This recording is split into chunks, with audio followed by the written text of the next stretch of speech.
Bonjour et bienvenue sur la chaîne L'Actu du TA. Vous vous souvenez de la dernière polémique Omar Sy ?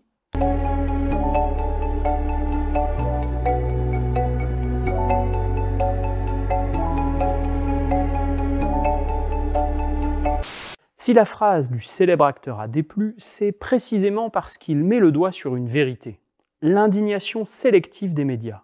Sur L'Actu du TA, on avait déjà mis en lumière un peuple oublié, les Kurdes.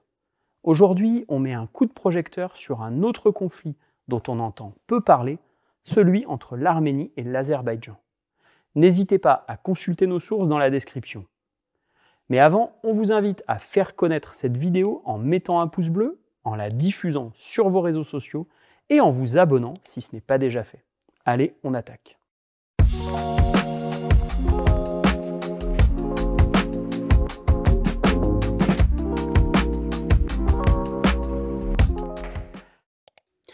Depuis que cette vidéo a été tournée fin août, l'Azerbaïdjan a mené une offensive éclair à partir du 19 septembre contre le Haut-Karabakh, conduisant à la capitulation de la République séparatiste.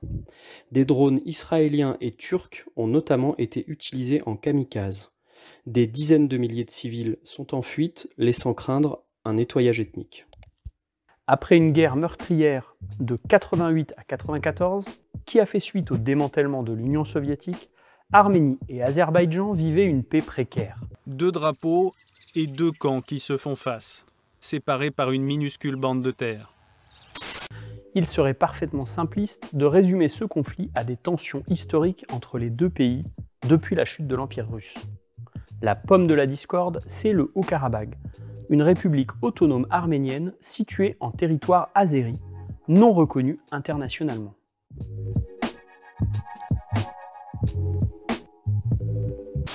Après le cessez-le-feu, le Haut-Karabakh devient une entité fantôme. Le droit international ne le reconnaît pas comme tel. Sur le papier, il s'agit en effet d'un territoire séparatiste de l'Azerbaïdjan.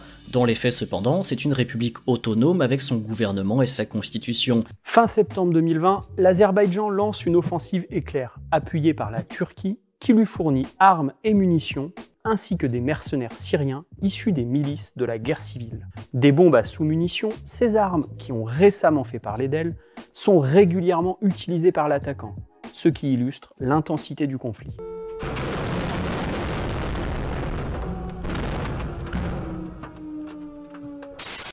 Le Monde a pu géolocaliser et authentifier plusieurs vidéos documentant ces bombardements. Elles montrent comment des armes à sous-munitions, interdites par convention internationale, ont été utilisées sur la capitale du Haut-Karabakh, en pleine zone résidentielle. Elles prouvent que des bombardements sur des civils ont bien été effectués des deux côtés de la frontière. En un mois et demi, l'ensemble de la zone tampon contrôlée au sud par les Arméniens est prise, ainsi qu'une partie du Haut-Karabakh jusqu'à la ville clé de Chouchi.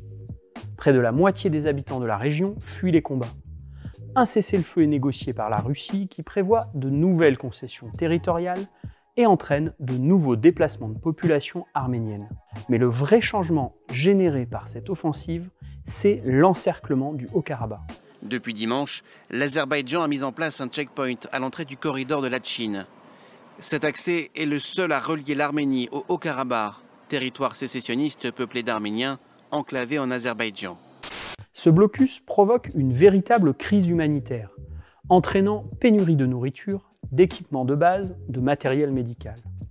Un blocus parfois sous alibi, qui vise en réalité à contraindre l'Arménie à davantage de concessions territoriales et géopolitiques. Le tout couplé avec des incursions et bombardements de plus en plus fréquents, non seulement sur les zones contestées, mais désormais au cœur des territoires reconnus internationalement comme arméniens. 3 villes en Arménie auraient été visées par des bombardements. Il s'agit de Goris, Sotk et Jermouk. Habituellement, depuis plusieurs dizaines d'années, c'est la région montagneuse du Haut-Karabakh qui est au centre de toutes les tensions. Des crimes qui ont un objectif, entre autres, obtenir une partie des territoires arméniens historiques pour la mise en place du corridor de Zangezur, une liaison ferroviaire et routière permettant de relier Bakou à la Turquie en contournant le centre de l'Arménie. On voit donc que derrière chaque guerre se cachent des motifs bassement économiques. Nous, on appelle ça l'impérialisme. Et en termes de motifs bassement économiques, l'Union européenne n'est pas en reste. Ursula von der Leyen à la recherche d'une alternative au gaz russe.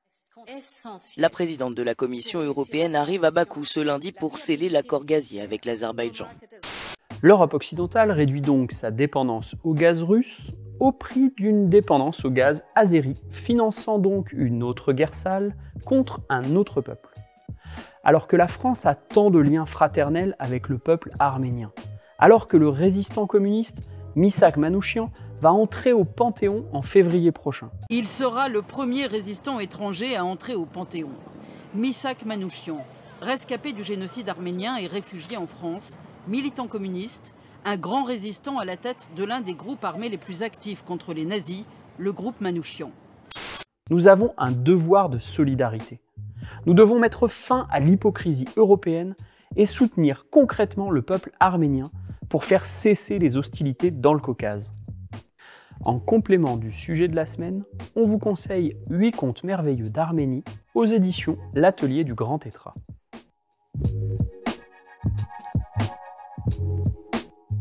Chorigui Ramian, poétesse et conteuse professionnelle, nous livre ici des histoires qui font rêver. Et c'est important de rêver, par les temps qui courent.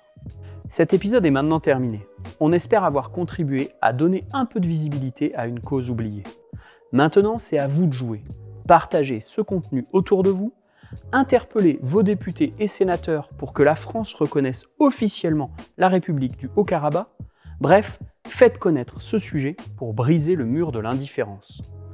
Et pour ne pas manquer nos prochains contenus, pensez à vous abonner à la chaîne. Merci d'avance et à très bientôt.